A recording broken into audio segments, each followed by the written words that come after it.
علیکم ورحمۃ اللہ وبرکاتہ۔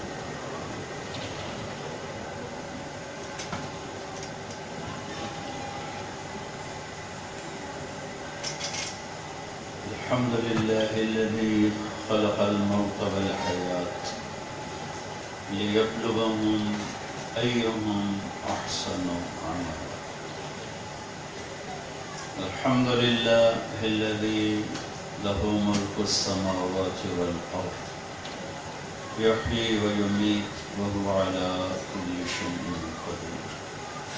الحمد للہ الذی لا نحصی ثناء علیہ وهو كما أثنى على نفسه۔ وأشهد أن لا إله إلا الله وحده لا شريك له، وأشهد أن محمدا عبده ورسوله، أرسله بالحق بشيرا ونذيرا وداعيا إلى الله بإذنه وسراجا منيرا، صلى الله تعالى عليه وعلى آله وعلى أصحابه وبارك وسلم تسليما كثيرا كثيرا، أما بعد، فأعوذ بالله من الشيطان الرجيم، بسم الله الرحمن الرحيم۔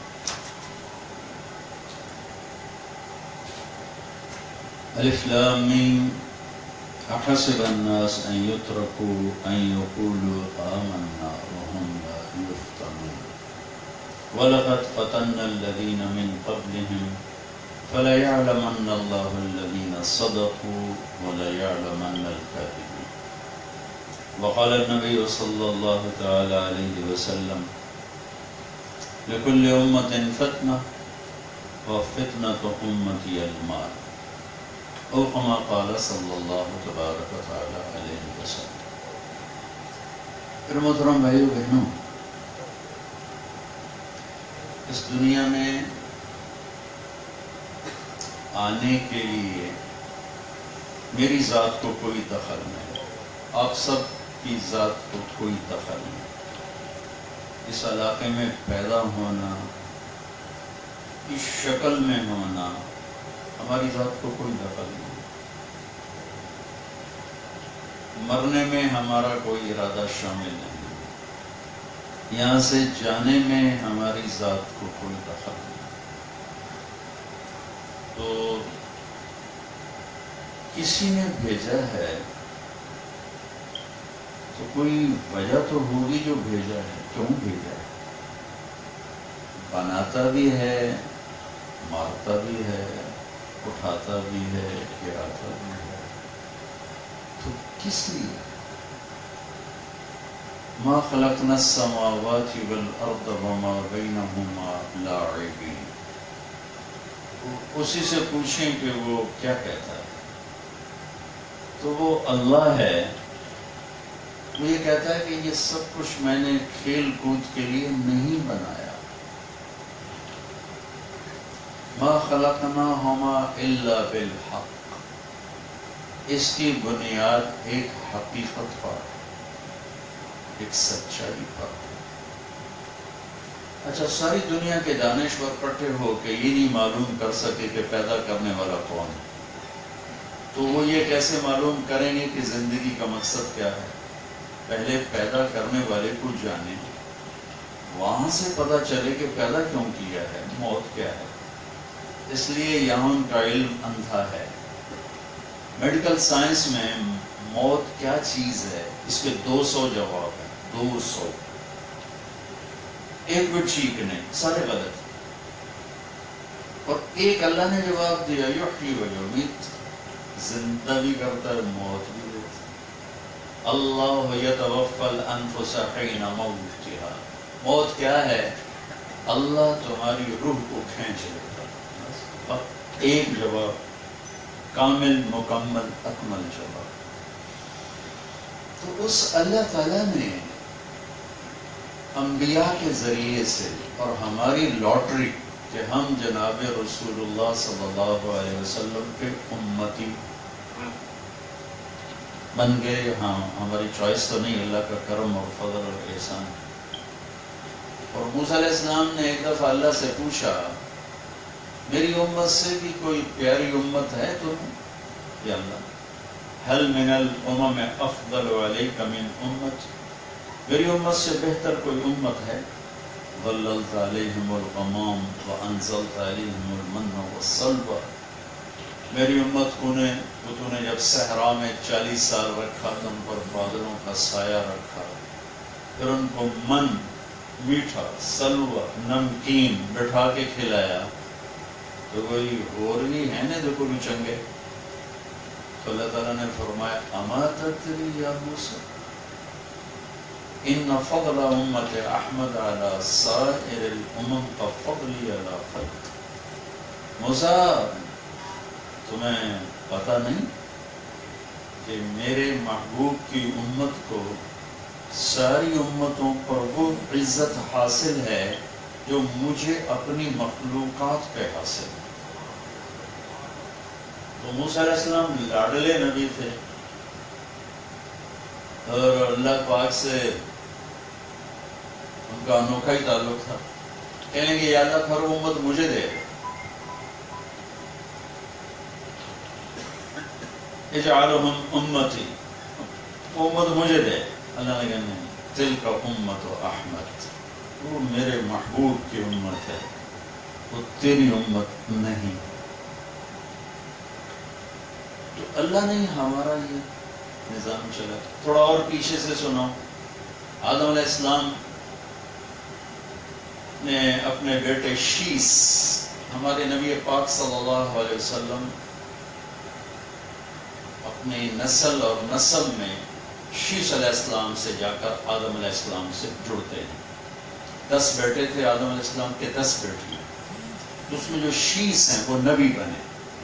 ہمارے نبی کا جو سلسلہ ہے پیڑھی کا، وہ ان سے جا کر آدم علیہ السلام سے جڑتا ہے۔ اور یہ بھی ہمارے نبی پاک صلی اللہ علیہ وسلم کے معجزات، کرامات اور اللہ کی عزت دی ہوئی میں سے عزت ہے کہ کسی نبی کا نسب ثابت نہیں ہے اوپر تک، صرف ایک نبی ہیں جن کا نسب آدم علیہ السلام تک جاتا ہے۔ نیچے بیٹھ جائے، شاباش، انہیں تو موٹا اٹھا کر سنگوے تو ہمارا نبی کا نسب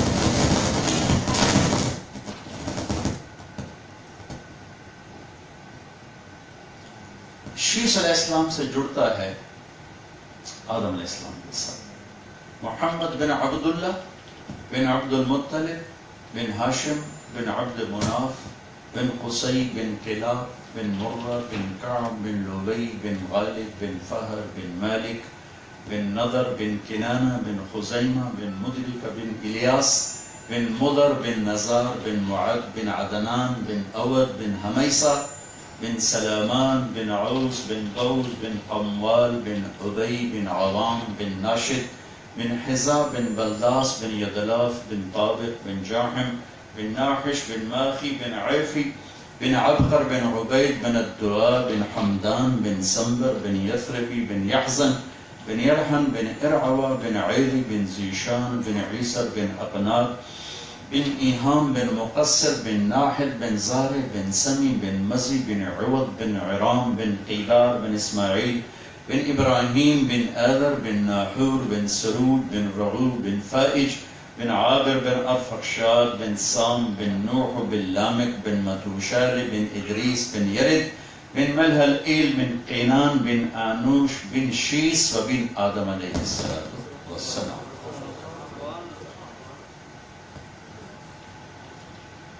آدم علیہ السلام نے ایک دفعہ اپنے بیٹے سے کہا، جدھر آپ کا نور منتقل ہوتا تھا اس باپ کا ماتھا روشن ہو جاتا تھا، عبداللہ تک، حضرت عبداللہ تک۔ حضرت ہاشم آپ کے پردادا مدینہ سے گزر رہے تھے بازار میں، ایک یہودی عورت کی نظر پڑی، اس نے کہا ایک رات گزارتے ہو میرے ساتھ؟ کہنے لگے تم اتنے بڑے سردار کو گناہ کی دعوت دیتی؟ تو گزر گئے، وہاں شادی ہوئی سلمہ سے، ان سے عبد المطلب آپ کے دادا پیدا ہوئے۔ 2 یا 3 دن گزرے تھے شادی کو، 1 ماہ وہاں قیام فرمایا تھا. بازار میں گزر رہے تھے، کوئی عورت سامنے سے آ رہی تھی،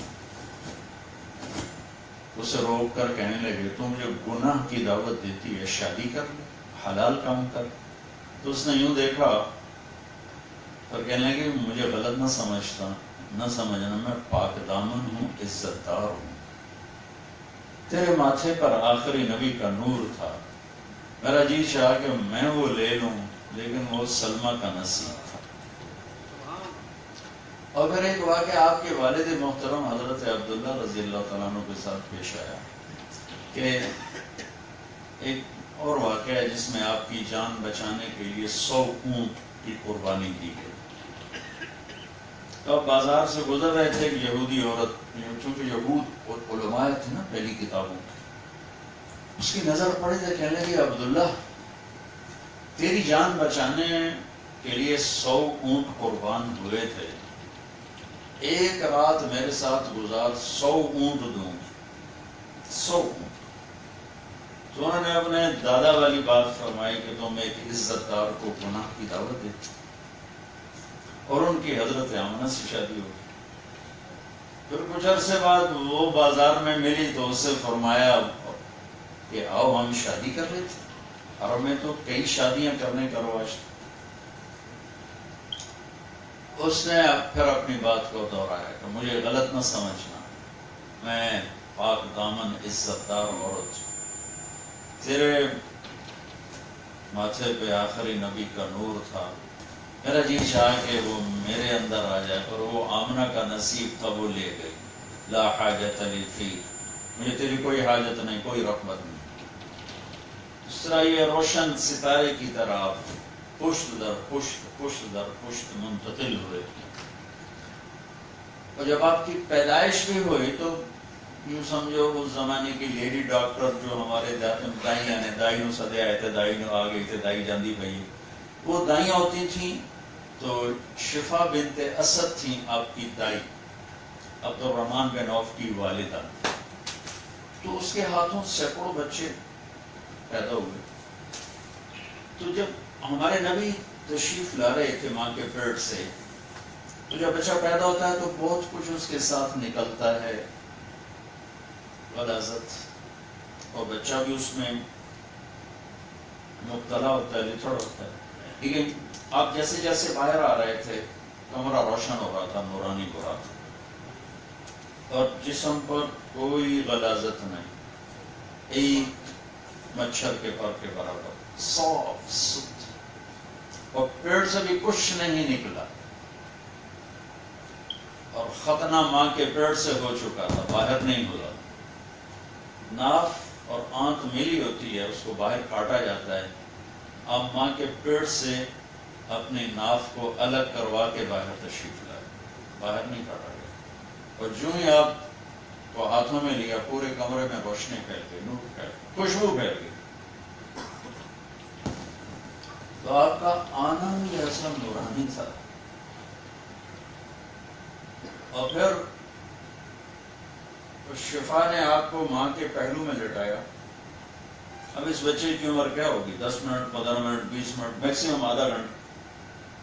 تو آپ ایسے بے سود بچے کی طرح پڑے ہوئے ہیں، وہ پیچھے ہٹی ہیں، تو آپ نے ایک دم پوری طرح کروٹ بدلی اور فل سجدے میں چلے. صرف الٹے نہیں لیٹے، گھٹنے اٹھائے، ہاتھ یہاں رکھے اور ایک لمبا سجدہ کیا، اور اپنی پوری امت کو پیغام دیا کہ سجدے اور نمازیں لے کر آؤں گا، چھوڑنا نہیں. لیکن اللہ نے دنیا پھرائی ہے، اور یہ ملک چپا چپا، صحرا بھی، دیہات بھی، شہر بھی، پہاڑ بھی، دامن بھی، کوسار بھی، 10% سے زیادہ نمازی کوئی نہیں. 90% مرد عورت نمازیں چھوڑ چکے. میرے نبی نے آتے ہی سجدہ کر کے بتایا تھا، نماز لے کر آئے. اس کے بعد آپ نے ہاتھوں کا سہارا لیا اور یوں اپنی چھاتی کو اٹھا لیا، جیسے ایک مضبوط آدمی اٹھاتا. پھر اس ہاتھ پہ سہارا لیا اور اس ہاتھ کو اوپر اٹھایا، اور یوں شہادت کی انگلی کو آسمان کی طرف اٹھایا. تو سارے کمرے میں نور ہی نور ہے. اور حضرت آمنہ فرماتی ہیں پوری دنیا سپڑ کے میرے سامنے آ گئی اور مجھے ایران کے، شام کے، یمن کے، حیرہ کے بڑے بڑے محل نظر آئے. ساری دنیا سپڑ کر میرے نبی کے قدموں میں اللہ نے دکھا تھا. تو اللہ نے ہمیں بڑے عظیم الشان ہستی کی امت ہونے کا اعزاز بخشا. ہر شخص دنیا سے جاتے ہوئے اولاد یاد کرتا ہے، رشتے دار یاد کرتا ہے. میرے والد اچانک ہارٹ اٹیک ہوا تو ایک بہن ہماری لاہور تھی، ایک فیصل آباد تھی. تو میرے والد کے الفاظ گونج رہے ہیں میرے کانوں میں، میری دھیاں تصدو، میری دھیاں تصدو، میری دھیاں تو میں نے ملا ہو اور میرا ٹائم آیا کھڑوتا ہے، میری دھیاں تو ملا ہو. یہ ہر ماں باپ یہی کرتا ہے. دنیا کا ظالم ترین درندہ انسان تیمور، جس نے 33 ملک خون کی ندیاں بہا تھی، چائنا فتح کے لیے نکلا تھا، اطرار پہنچا تو مرنے موت آ گئی ٹھنڈ کی وجہ سے، نمونیا ہو. تو آخری خواہش کیا تھی؟ کوئی پیر محمد سے ملا دیتے. پیر محمد اس کا بیٹا تھا جو اس وقت اصفہان میں تھا. کوئی پیر محمد سے ملا دیتے. تو ایک درندہ انسان بھی جاتے ہوئے بچوں کو یاد کر. لیکن میرے نبی جب دنیا سے جا رہے تھے تو آپ نے بچوں کو یاد نہیں کیا، اپنے امت کو یاد کیا. جبریل نے آ کے عرض کی کہ وہ موت کا فرشتہ حاضر ہے. ہم نے کہا آ جائے. جب اندر آیا تو اس نے آ کر کہا السلام علیکم یا رسول اللہ. کہنے لگا پہلی ہستی ہیں جنہیں میں سلام کر لوں، میں نے کبھی کسی کو سلام نہیں کیا. پھر کہنے لگا پہلی ہستی ہیں جن کے بارے میں اللہ نے فرمایا تھا پوچھ کے اندر جانا بن پوچھے نہ جانا. جب ہم موت بھی پوچھ کے جائے. اور پھر اللہ کے آپ کے اللہ نے فرمایا ہے کہ آنا چاہیں تو لے آنا، رہنا چاہیں تو چھوڑ کے آ جانا. ساڑھے کل تک ہے نہیں پوچھنا. تو آپ نے فرمایا کہ اگر میں تمہیں اجازت دوں تو پھر میری جان نکالو گے؟ نکالوں گے. وہ تو اللہ کا امر ہے. تو اس موقع پر آپ فرماتے میرے حسن حسین کا کیا بنے گا؟ دیکھ لیا ہے آنکھوں سے، ایک کو نیزے پہ چڑھتے ہوئے، ایک کو زہر میں تڑپتے ہوئے. میرے حسن حسین کا کیا بنے گا؟ یہ تو پتہ نہ ہو، معلوم ہو چکا ہے کیا ہونے والا ہے ان کے ساتھ.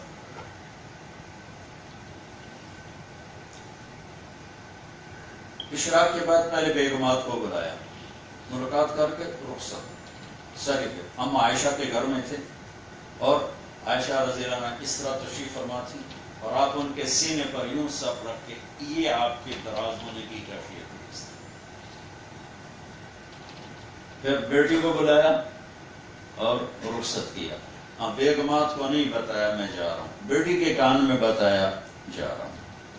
وہ رونے لگے میں کہا رو نہیں، سب سے پہلے تو ہی آئے گی میرے پاس.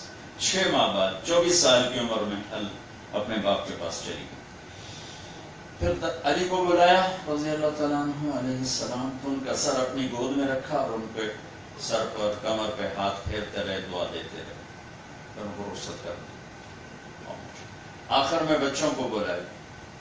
حسن کو سیدھے ہاتھ سے لیتے تھے، حسین کو الٹے ہاتھ سے لیتے تھے، بڑے چھوٹے ہونے کے فرق. جو یوں لیا تو آنکھوں سے آنسو جاری ہو. اپنے آنسو نہیں روک سکے. ایک کو تڑپتا دیکھا، ایک کو نیزے پہ چڑھتا دیکھا. اب جبریل آ چکا ہے اور ملک الموت کھڑا ہے. جی آپ فرمائیں کیا کرنا. تو آپ نے جبریل کو دیکھا، بول بھائی جاواں کے رواں. تو جبریل نے کہا یا رسول اللہ، اللہ تو ملاقات کے شوق میں ہے. تو میرے نبی نے فرمایا اچھا جاؤ پہلے اللہ سے پوچھ کے آؤ، میرے بعد میری امت کے ساتھ کیا کریں.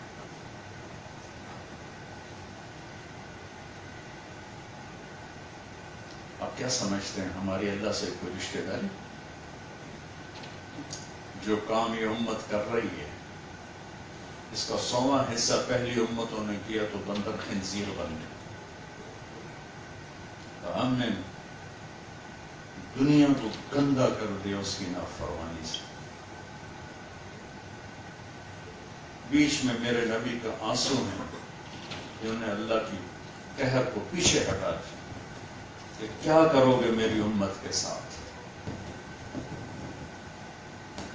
جاؤ پوچھ کے. اس کا جواب آیا کہ آپ کی امت کا ساتھ دیں گے. یہ وہ وعدہ ہے جو میرا اللہ نبھا رہا ہے. ہمارے بندر خنزیر بننے میں کیا دیر تھی؟ صرف مچھلی کھائی تھی موسیٰ علیہ السلام کی قوم نے، دریا کی مچھلی، نہ کسی دی ملک، نہ کہ اندھا مالے گڑا مرضی کو نہیں پاوے تھے چھکتے کڑتے کھا دے. اور اللہ نے چھوٹا سا امتحان لیا، ہفتے کو نہیں کھانا، اتوار سوار منگل بدھ جمعہ جمعہ کھاؤ. وہ باقی دن آتی نہیں تھی، ہفتے کو آتی تھی. میں کنڈیاں ڈالی اور ہفتے کو پکڑتے اتوار کو کھاتے. تو اللہ نے ساری قوم کو بندر اور خنزیر بندر بنا دیا. کونوا قردۃ خاسئین. میرے بھائیو اللہ کی قسم، زنا کے اڈے چلانا، جوئے کے اڈے چلانا، ماں باپ کو ذلیل کرنا، دھوکہ دینا، فراڈ کرنا، قتل کرنا، جھوٹ بولنا، شرابیں پینا، نمازیں چھوڑنا، زکوٰۃ نہ دینا، سود کھانا، ظلم و ستم کے پہاڑ توڑنا، جھوٹی گواہیاں دینا، جھوٹے پرچے کرانا، بیویوں کو ذلیل کرنا، یہ سارے وہ گناہ ہیں جو مچھلی کھانے سے بڑے ہیں.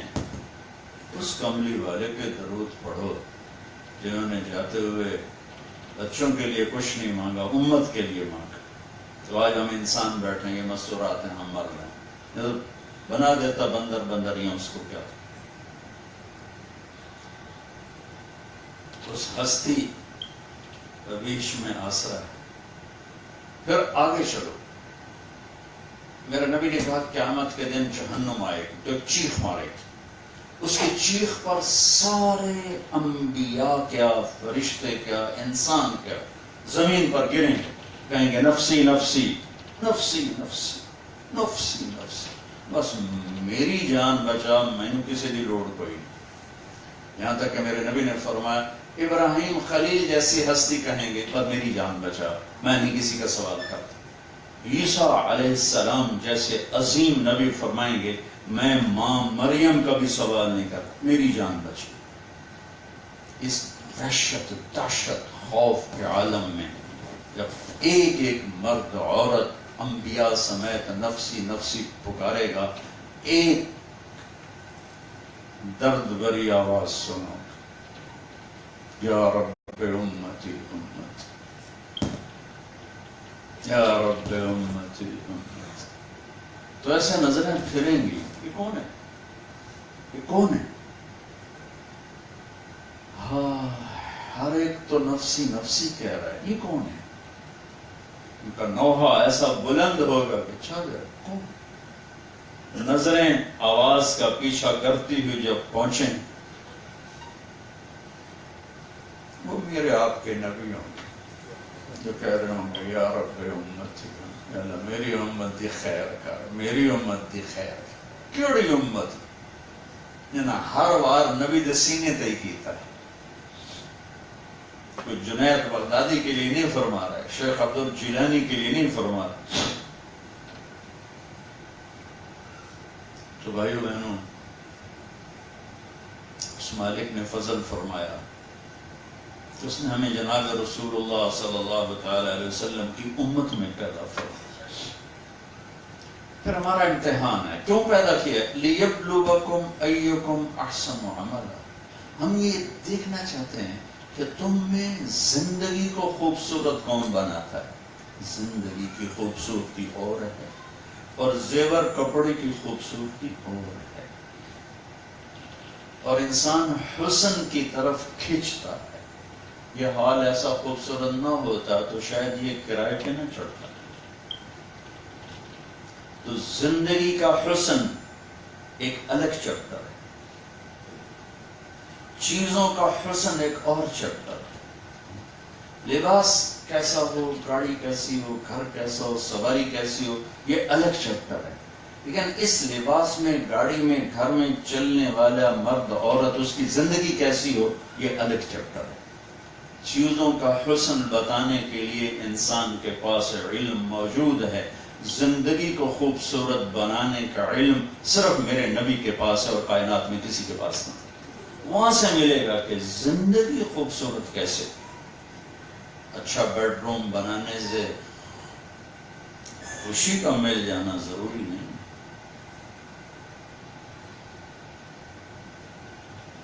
وہ صرف میرے محبوب زندگی لے کر آئیں۔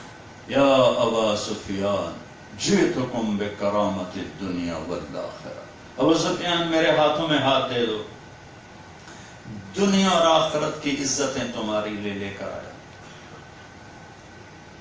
وہ ایک مکمل زندگی ہے، زندگی اندر بستی ہے، باہر نہیں، باہر نہیں۔ اللہ جنید جمشید کی بخشش فرمائے، جب میری پہلی ملاقات ہوئی 1997 میں،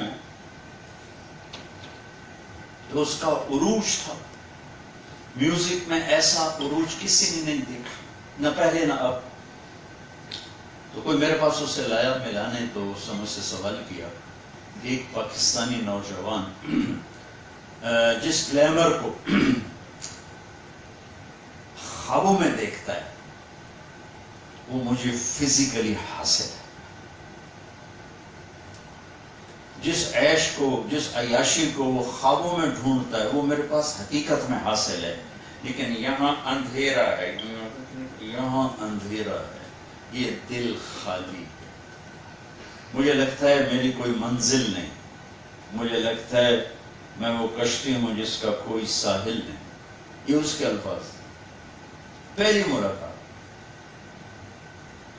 تو چیزیں اپنے کمال کے ساتھ موجود ہیں، زندگی موجود نہیں۔ زندگی کا حسن در نبی سے ملتا کہ محمد سے وفا تو نے تو ہم تیرے ہیں، یہ جہاں چیز ہے کہ لوح و قلم تیرے ہیں۔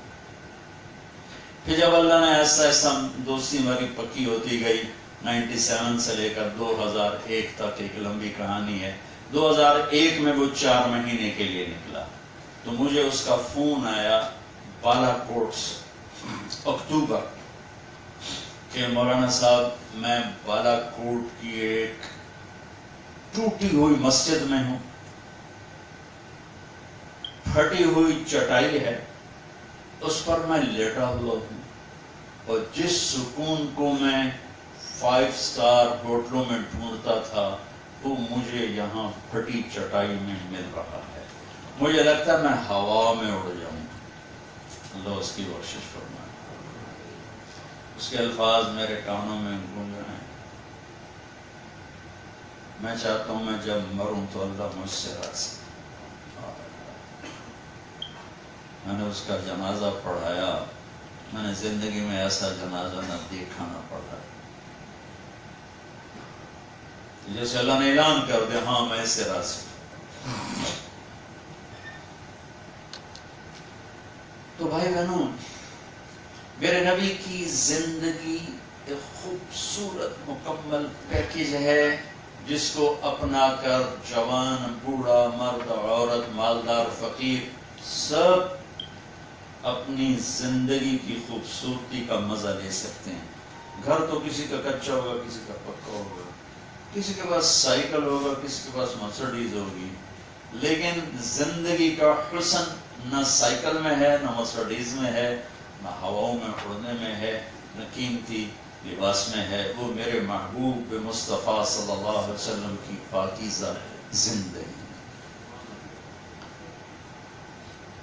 اس میں سے ایک چیز ابھی ڈسکس ہو رہی ہے، میں نے تھوڑی سی تمیز اس لیے بنا دی کہ میں پتہ چلے کہ وہ ہے کیا ہستی ہے جس کی طرف سے یہ بات جو میں کہنے والا ہوں۔ میرے اللہ نے فرمایا کہ تمہارے مال اولاد تمہارے لیے فتنہ، میرے اللہ نے فرمایا کہ کہ میں ضرور تمہیں فتنے میں ڈالوں گا. میرے نبی نے فرمایا میری ہر امت کا ایک فتنہ، میری امت کا فتنہ مال. فتنہ کا لفظ اردو میں اور ہے، عربی میں اور ہے. ہم سب فتنہ سمجھتے ہیں فساد، فساد میں بھی استعمال ہوتا ہے، لیکن فتنہ، فتن یفتن فتنتن، بڑا خوبصورت لفظ، بہت خوبصورت مطلب. فتنہ کا مطلب ہوتا ہے لوہے سونے کو آگ میں ڈال کے پگھلانا اور اس کے کھوٹ کو الگ کرنا اور اس کے خالص کو الگ کرنا، اس کو کہتے ہیں فتنہ. فتنہ دوبارہ سنیں، لوہے کو، سونے کو آگ میں ڈال کے پگھلانا، کھوٹ کو الگ کرنا اور خالص کو الگ کرنا. زندگی میں ایک دفعہ میں نے ایک سونار کے پاس بیٹھ کے یہ تماشا دیکھا تھا کہ کس طرح پھر وہ کھوٹ الگ کرتے ہیں، خالص کو الگ کرتے ہیں. فتنے کا مطلب ہے کھرے کھوٹے کو الگ کرنا اور ٹیسٹ میں ڈال کے کھرا الگ اور کھوٹا الگ کرنا. عربی میں سونار کو ہم تو سونارا کہتے ہیں، گولڈ سمیت انگریزی میں کہتے ہیں. عربی میں سونار کو فتان کہتے ہیں. فتان بڑے فتنے والا، گل بھی ٹھیک، دوائی پھر چلو، بڑے فتنے والا یعنی بڑے امتحان والا. تو عربی میں سونار کو فتان کہتے ہیں کہ جو ہر وقت ہی سونے میں لگا ہوا ہے، کھوٹ الگ کر رہا ہے اور خالص الگ کر رہا ہے. تو میرے اللہ نے فرمایا احسب الناس ان یترکوا ان یقولوا آمنا، اب کیا خیال ہے تم جب کہو گے لا الہ الا اللہ وہم لا یفتنون، تو پھر میں کھرا کھوٹا الگ نہیں کروں گا؟ آپ لوگ نہیں پیپر لیتے، ٹیسٹ لیتے ہیں، پھر آگے کب وَلَقَدْ فَتَنَّ الَّذِينَ مِن قَبْلِهِمْ، تم سے پہلوں کو میں نے پرکھا اور کھرا کھوٹا الگ کیا.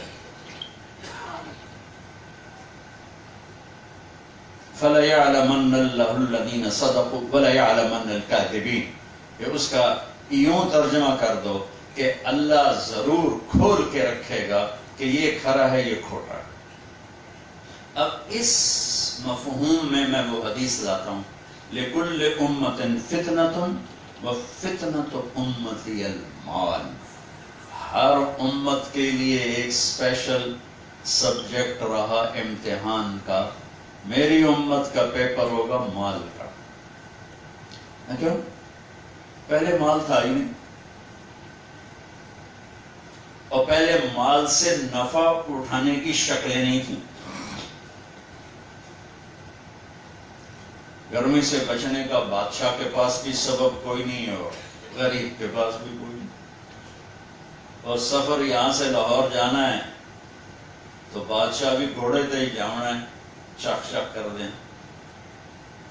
تو نہ ہوا سے بچاؤ، نہ گرمی سے بچاؤ، نہ سردی سے بچاؤ. غریب نے بھی گھوڑے پر ہی جانا، چلو وہ کھوتے تے لگا جیسی وہ گھوڑے تے لگا، کیڑا فرق. گھروں کی سہولتیں، سواریوں کی سہولتیں، لباس کی سہولتیں، وہ استعمال ہی کوئی نہیں.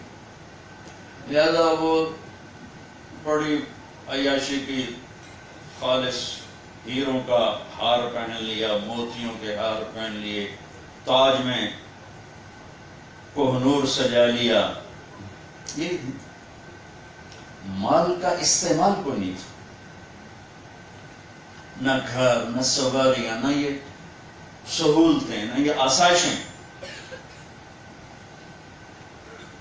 کوہ نور ہیرے کا نام سن، میں نے وہاں انگلینڈ میں دیکھا 2 دفعہ جا کے، وہ وکٹوریا کے تاج میں، لیکن اس کو نے 3-4 ٹکڑوں میں تقسیم کر دیا. علاؤدین خلجی بہت اچھا بادشاہ گزرا ہے انڈیا کا، خلجی خاندان. خاندان غلامہ کے بعد خلجی آئے تھے، جلال الدین پھر اس کا بھتیجا علاؤدین، تو اس نے دکن کو فتح کیا، اس میں دیوگری ایک ریاست تھی، اس کی فتح۔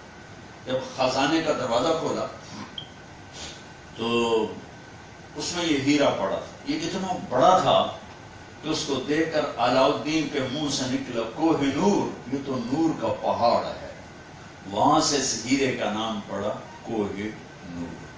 پھر جب انگلینڈ نے فتح کیا انڈیا کو تو یہ ہیرے کو بحری جہاز کے ذریعے سے انگلینڈ پہنچا دیا۔ تو مال کے اظہار کا کوئی سبب بہت کم ہے، بہت کم ہے، بہت تھوڑا ہے۔ جب اللہ نے دنیا کا علم کھولا اور ہر چیز کی عجب سے عجب شکل بنی تو پیسے کی دوڑ لگی۔ وہ یہ امت تھی اس وقت موجود۔ میرے نبی نے اس وقت فرمایا تھا جب کچھ بھی سامنے نہیں تھا، لیکن آپ تو آگے تک دیکھ رہے ہیں، تو گل ہی کوئی نہیں، آپ نماز پڑھا رہے تھے تو اب آگے چل پڑے، مصلی پر نماز میں آگے چل پڑے، اور چلتے چلتے دیوار تک چلے گئے۔ محراب نہیں ہوتا تھا، ٹھیک ہے، محراب اور مینار یہ میرے نبی کے دور میں نہیں تھا۔ محراب اور مینار بنایا حضرت عمر بن عبدالعزیز جو اموی خلیفہ تھے، انہوں نے۔ تو آپ نماز پڑھا، چلتے چلتے چلتے چلتے وہاں چلے گئے، پھر تھوڑی دیر وہاں کھائے، پھر وہاں سے ہٹتے ہٹتے ہٹتے ہٹتے ہٹتے پھر مصلی پر آئے۔ تو جب نماز سے فارغ ہوئے تو پہلی صف کے لوگ تو دیکھ رہے تھے، یا رسول اللہ آج تو سکی کیتا نماز ہے جی، کدی اگاں ٹور پہ کدی پیچھے ٹور پہ، اگے تو ایسے تو ہم کدی ویکھے نہیں یہ کام کر دیں۔ تو آپ نے کہا جب میں نماز پڑھ رہا تھا نا تو اللہ نے میرے سامنے جنت کھول دی، تو میں نے